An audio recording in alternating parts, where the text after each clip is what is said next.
Hello, it's Icy. I am back for what will be my last Mass Effect Andromeda video, pending DLCs.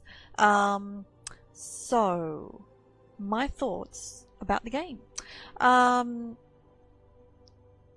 Overall, the experience was fine. But I guess for a Mass Effect game, fine is maybe not good enough. Now, the game does lots of good things, and it does some not as good things, but overall, the whole experience was missing something that tied it all together. And over the last 100+ hours, because I played the whole thing basically, I've had some thoughts about why that is. So, yes, there's animation problems. I don't think that they really ultimately detract from the enjoyment of the game. We play text adventures and get an emotional, visceral reaction to playing a plain text adventure with the worst graphics ever. So graphics are great, that's fine. They're not the be-all and end-all of a game, in my opinion. Certainly the scenery is gorgeous, beautiful, evocative worlds like this one right here, which was fantastic, and I really enjoyed them, and they were beautiful. The character models were mostly okay. Certainly I had my problems with Liam, just because, and all of the men, because their arms weren't long enough. I don't know if that was a thing for anybody else. But what it came down to for me were two main problems. One was the combat. So there was a lot of stuff said before the game launched about how the combat was better than Mass Effect 3. Now, it's been years and years since I played Mass Effect 3, so I honestly don't remember how I felt about the combat. So I don't really have a comparison between the two. But what I will say about the combat in Mass Effect Andromeda is it's repetitive. And there's no drive to improve or change your technique. I pretty much started as a sniper and I ended as a sniper. And that was it, pretty much. Headshots the whole way. The other thing I'll say is there was, like 5 types of enemies. Basic enemy, sneaky enemy, heavy weapon enemy. Then you got the Krogan guy.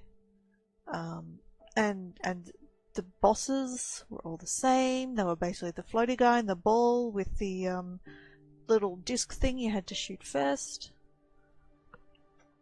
At least put some variation into your bosses. All of the animals were the same. I mean, you had 2 different sorts of animals that were basically the same animal, and one could go invisible and one couldn't. Do you know what I mean? And the Fiend and the Ariok, the same animal. So I found, the combat ultimately I found it boring.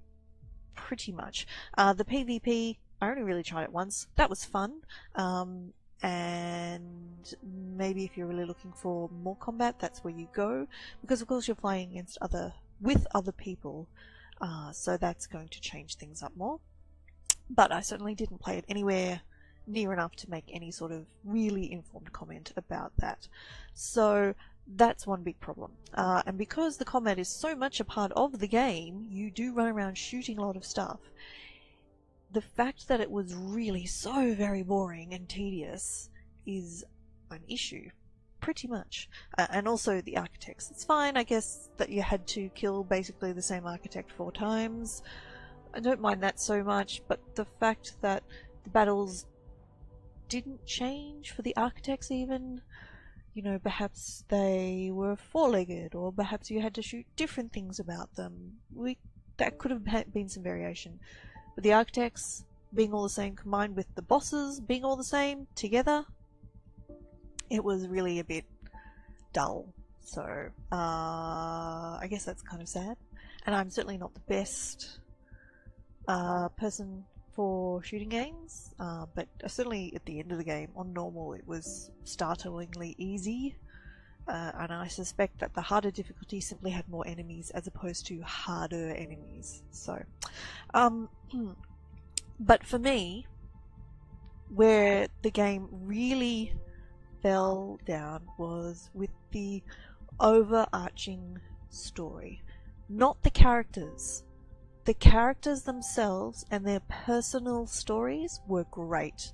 I enjoyed all of them.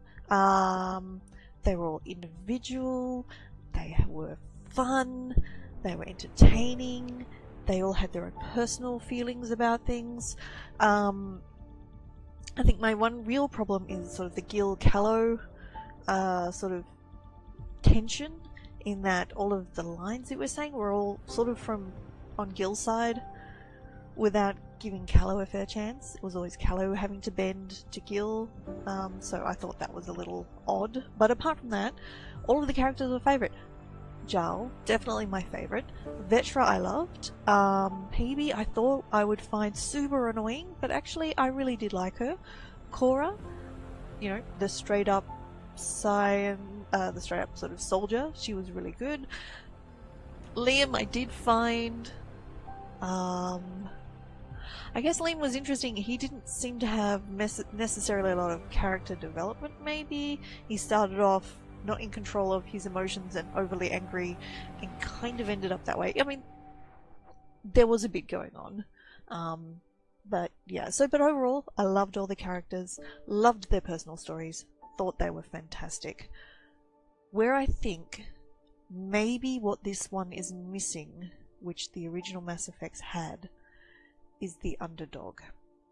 So the original Mass Effect, you know, humans are basically the last race to make it to the stars.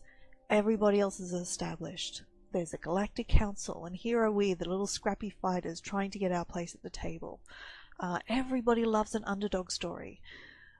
Here, we're from a galaxy powerful, who can afford to send 100,000 souls through 600 years of space, with all the resources that entail, into another galaxy where the only other sentient species is currently who lives there is scattered between planets, fighting for their lives against an invader. But the invader hasn't taken over, they're still invading. So we come in as a powerful force, colonists, into a situation where somebody else is the underdog. And so you don't have that automatic sympathy for the story that's going on, because the humans and the Turians and the Solarians and the Asari are all the powerful force coming in and we basically come in and fix things. So, and fix it from a position of power, as opposed to clawing our way up through the system. Now, if for example, the Angaran had been an established race, like high technology, glorious cities, and the Kets invaded, they're still hanging on to their glory. Our scrappy out-of-towners come in to try and help them. In some senses, I think that may have worked better. It would have given that emotional sort of twist to it, I think. That would have tied the whole story together. On the other hand, yes, there would have been complaints that, oh, you're just doing the same story again, which probably would have been valid, but maybe that, for me, that's the thing that was missing. For me, I will go back and play Mass Effect. I'll go back and play when I've got some time.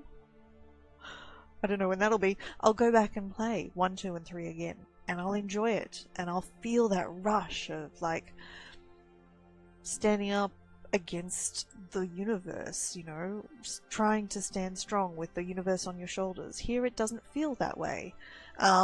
It feels like we're standing on the shoulders of everybody else. So, yeah, just a very different feel. I also found the idea of the colonialism interesting. I was afraid, very much afraid, that it would not be dealt with in a way that acknowledges the impact on the people at the other end of it, the Angaran in this case. But I think they did okay. On the other hand, I am a colonizer culturally, I guess, not a colonizee, so I can't really speak to that fully. So anyway, that's my thoughts. So it's a game that could have been fabulous, and it was fine ultimately. I mean, I don't regret playing all of it. I enjoyed it, but it could have been better.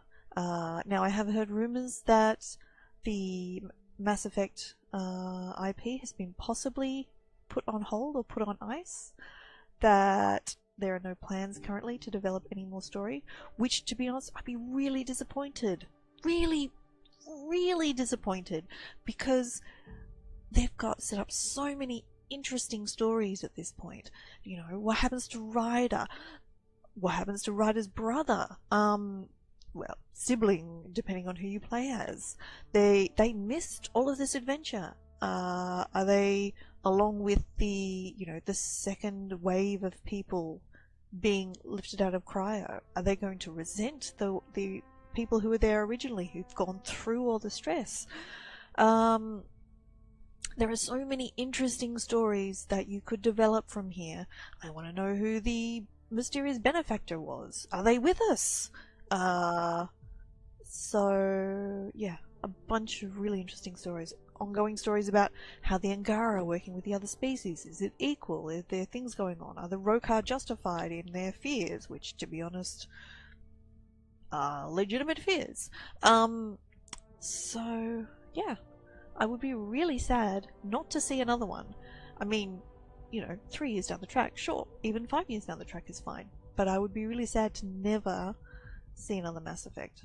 And never to see another Mass Effect that's continuing this story. This story, I think, would be great to keep going. So anyway, if you've stuck with me or you've played it yourself, please do let me know what you thought about Mass Effect Andromeda below. Did you enjoy it? Did you think it was missing something? Is it better, worse, the same than the original Mass Effect trilogy? I mean, it has a lot to live up to. So yeah, let me know what you think. I'd be interested to find out. So anyway, thank you for watching a lot of Mass Effect. Please do give us a thumbs up if you like this video. Please do subscribe for, well, no more Mass Effect content unless the DLC is on the way, but lots of other things that will continue, and I will talk to you next time. Thank you for watching. Bye.